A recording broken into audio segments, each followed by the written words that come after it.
साथियों नमस्कार।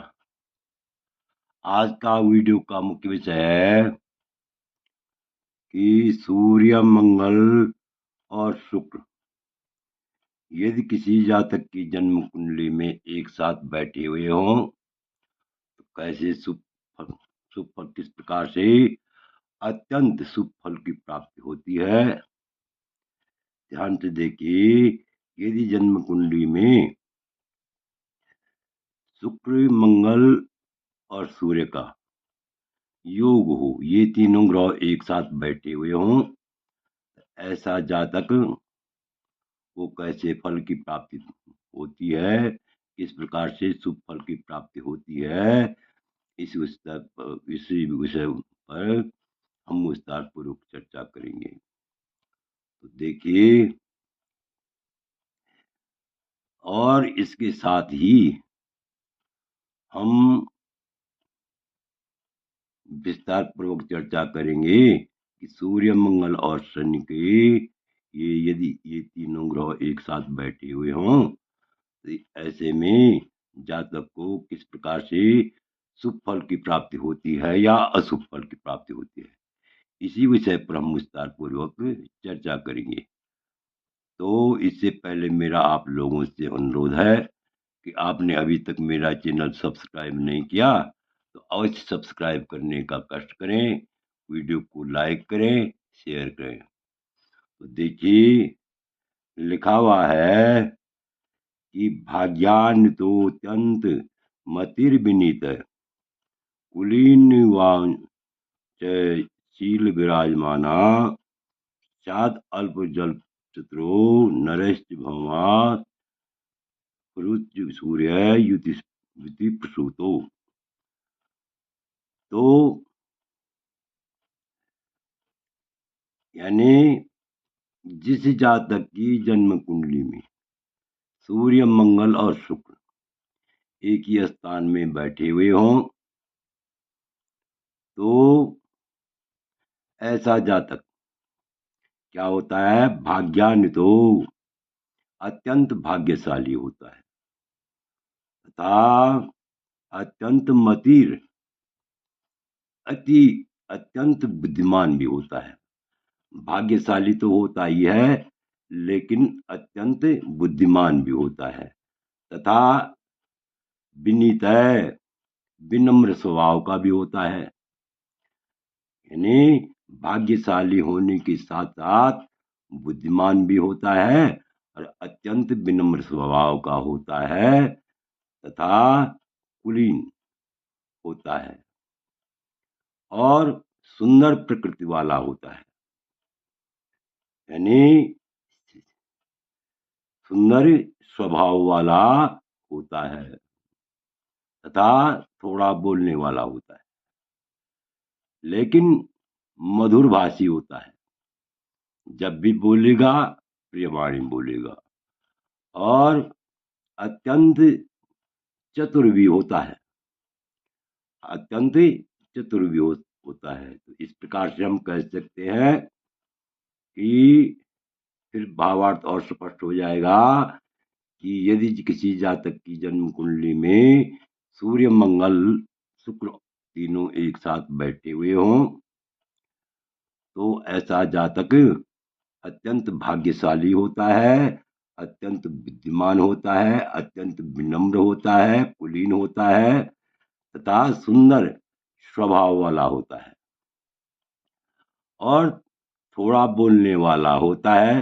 कम बोलता है लेकिन मधुर मधुर बोलता है और अत्यंत चतुर भी होता है। इस प्रकार से हम कह सकते हैं सूर्य, मंगल और शुक्र यदि जन्म कुंडली में तीनों एक साथ बैठे हुए हों ऐसा जातक अत्यंत भाग्यशाली होता है, बुद्धिमान होता है और स्वभाव से भी उत्तम स्वभाव वाला होता है। अब देखिए, सूर्य, मंगल और शनि योग फल। तो सूर्य, मंगल, शनि योग फल कैसा होता है, किस प्रकार से होता है, इस विषय पर हम विस्तार पूर्वक चर्चा करेंगे। तो देखिए, लिखा है धनेन हीन कलहान्वितश्च त्यागो वियोगी प्रतिबंध वर्ग विवेकहीनो मनुजय प्रसूतो योगी यदार का शनिश्चराणाम।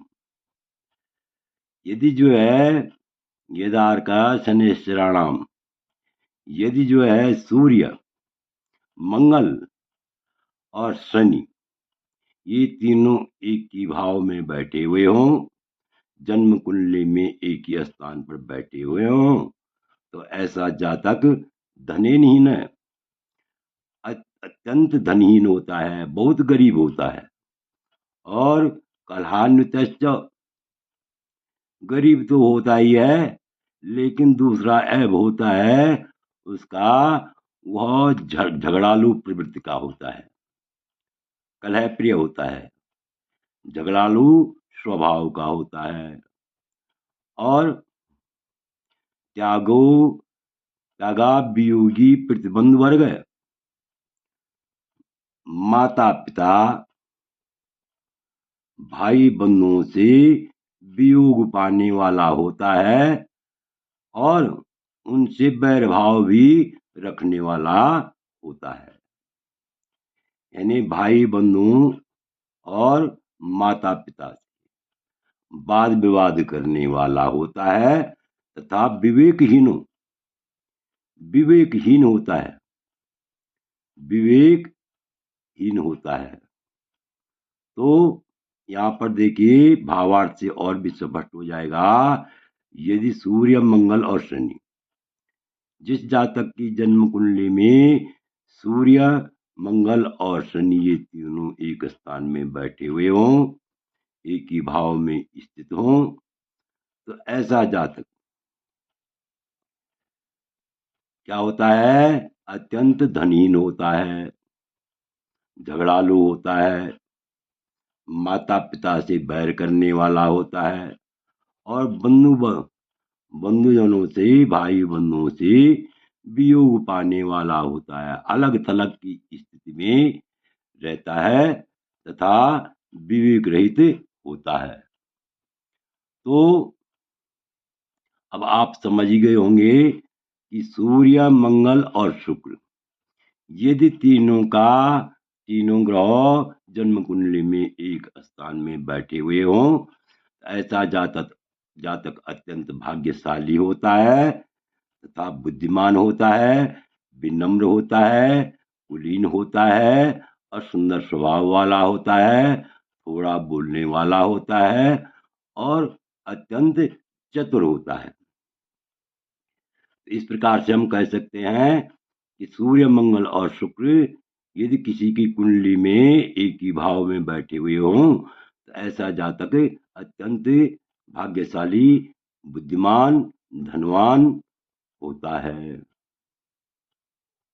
और यदि जो है सूर्य, मंगल, शनि किसी की कुंडली में एक ही भाव में बैठे हुए हों, तो यह शुभ फल नहीं देता है, बल्कि ऐसे जातक का उनको अशुभ फल की प्राप्ति होती है। तो सूर्य, मंगल और शनि यदि किसी की कुंडली में एक स्थान में बैठे हुए हों, एक ही भाव में स्थित हों, तो ऐसा जातक यानी धनहीन होता है और अत्यंत गरीब होता है। लेकिन गरीब तो होता ही है, झगड़ालू भी होता है। और झगड़ालू बाहर के झगड़े की उतनी दिक्कत नहीं होती है उसके साथ, बल्कि वो माता पिता और बंधु जनों से बैर करने वाला होता है और उनसे वियोग पाने वाला होता है तथा विवेक रहित होता है। तो इस प्रकार से आप कह सकते हैं कि शनि, मंगल और सूर्य शनि मंगल का योग शुभ फल देने वाला नहीं होता है। तो आशा है कि आप इस वीडियो को भली बात समझ गए होंगे। आपसे अनुरोध है कि आपने अभी तक मेरा चैनल सब्सक्राइब नहीं किया तो अवश्य सब्सक्राइब करने का कष्ट करें, वीडियो को लाइक करें, शेयर करें।